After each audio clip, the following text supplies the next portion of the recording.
మేము last time తిరుపతికెళ్ళినప్పుడు మా బాబుని తీసుకొని జూ పార్క్‌కయితే ఎళ్ళాము. జూ పార్క్‌లో ఎంట్రన్స్‌లోనే మనకు మంకీస్ కనిపిస్తాయి. మంకీస్ అయితే పాపం ఎండలో ఉన్నాయి. వాటిల్ని చూడగానే చాలా బాధ అనిపించింది నాకు. పాపం అనిపించాయి. మేమక్కడ ఎక్స్‌ప్లోర్ చేయడానికైతే ఒక వెహికల్ ఎక్కేసి ఎళ్ళాము. ఇక్కడ పికాక్స్‌కయితే డబుల్ నెట్ ఎయడం వల్ల అసలు క్లారిటీగానే కనిపించలేదు. చాలా బ్లర్‌గా కనిపిస్తూ ఉన్నాయి. వీడియోస్‌లో కూడా అలానే వచ్చాయి. ఇక్కడ ఇదొక్కటే ఫ్రీ బర్డ్ లాగా తిరుగుతుంది. ఇంకా బర్డ్స్‌కి కూడా అలానే డబుల్ నెట్ ఏసారు. లయన్ సఫారీకైతే ఒక వెహికల్‌లో తీసుకెళ్లారు అందరిని. ఇక్కడ లయన్స్ అయితే మంచిగా పడుకోన్నాయి. అసలు వాటిల్లో ఎలాంటి రియాక్షన్ లేదు.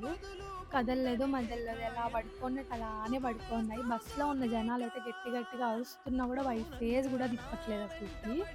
ఇక్కడైతే అడవి దున్నలు, జింకలు అన్నీ కనిపించాయి. మా వాడైతే చీతాని చూడగానే చీతా చీతా అని అరుస్తూ ఉన్నాడు.